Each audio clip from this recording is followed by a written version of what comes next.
It's a calm night in the Fargo-Moorhead area, and our recent temperatures may have some people dreaming of spring already, but don't let your guard down. We're hearing a return to serious winter weather could be in our near future.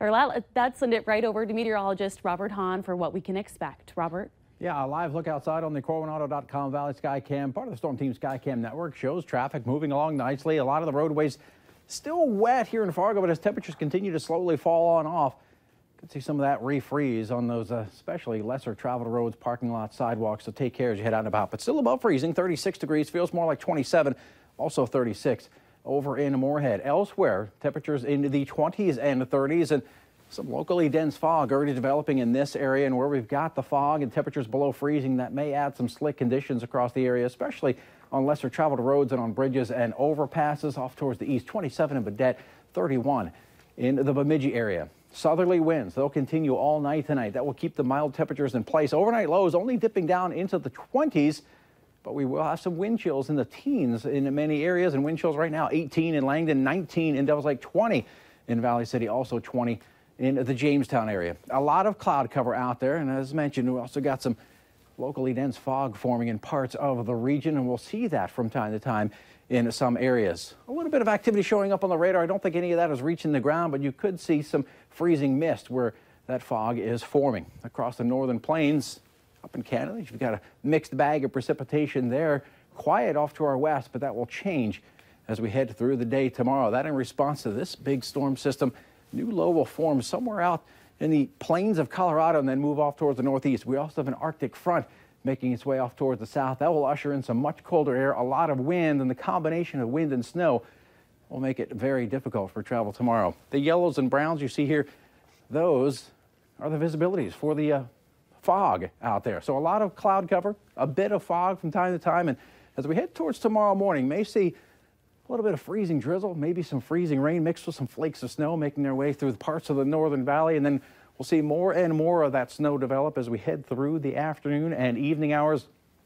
And again, strong and gusty winds, at times gusting over 40 miles per hour in combination with the snow, will create some very low visibilities. Could see blizzard conditions in many areas as we head through the day. 2 to 4 inches is still common over much of the region in combination with that wind will make travel very difficult. Could see isolated amounts up to half a foot of snow. Winter storm watch continues for the entire region. Keep it tuned for any upgrades, downgrades, and we'll let you know if any changes happen with that. Here in Fargo, we'll start off in the mid-20s.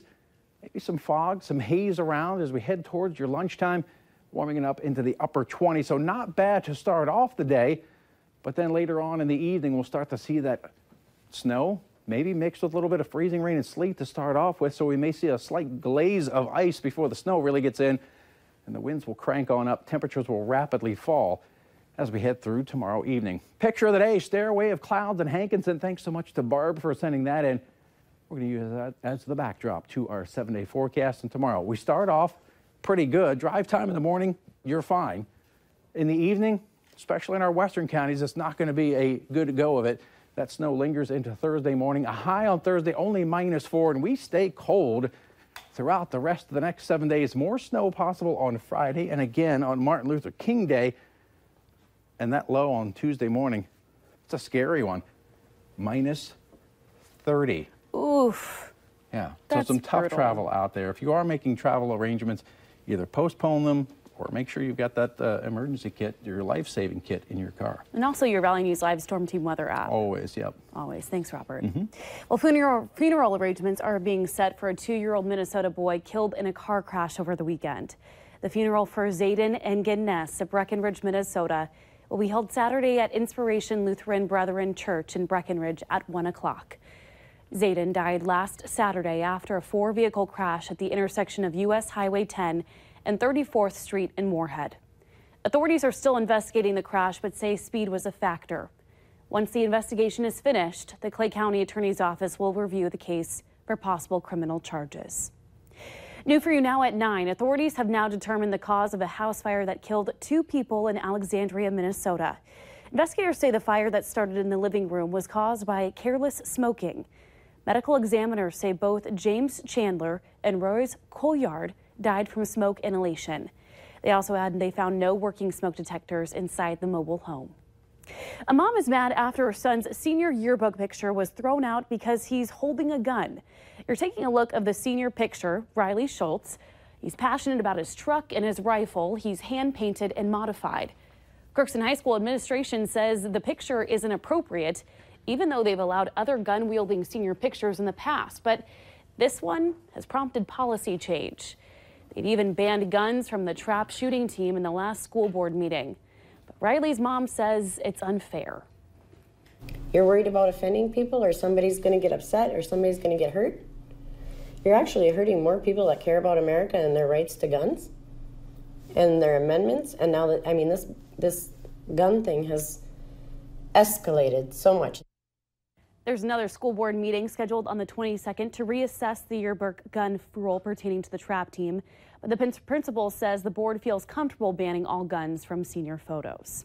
Now, this isn't the first time a gun controversy has surfaced in the Valley. There was a similar situation at Fargo North in 2015. For that story and more information on school policies for senior pictures, go to valleynewslive.com and click on this story. The reality of it is we're never going to be able to stop bullying, period. I mean, that's just reality. Is the school board out of touch, or are parents? There's a strong divide over the learning environment in Fargo Public Schools, with the majority of board members supporting the district's efforts and a majority of community members disagreeing. Valley News Team's Veronica Marshall has more. I think we have probably one of the most comprehensive bullying policies in the region, if not the entire country. 7 out of 8 board members say Fargo schools are reasonably safe and conducive to learning. And the board isn't alone in its defense of the district's policies. Any of the bullying that I've heard about or seen, they do react very quickly when it's reported to them. When my son was bullied at middle school, they were really on top of that immediately. But one dissenting voice would like to see more focus on the district's anti-bullying policy. And that one voice turns into many when we ask what people thought online. But Jim Johnson, president of the school board, says the district is proactive when it comes to anti-bullying. At the beginning of every school year, each student gets all the student conduct policies explained to them and a written copy of them. In addition to that, there is building level training each and every year on all of these policies. He adds the district addresses bullying through the curriculum. It's not really a class. It is part of the character education that happens throughout the curriculum in just about every classroom throughout the course of the year. School supporters say online commenters should speak up in person and get involved. I tend to not believe a whole lot of online chatter unless people are willing to put their name to it.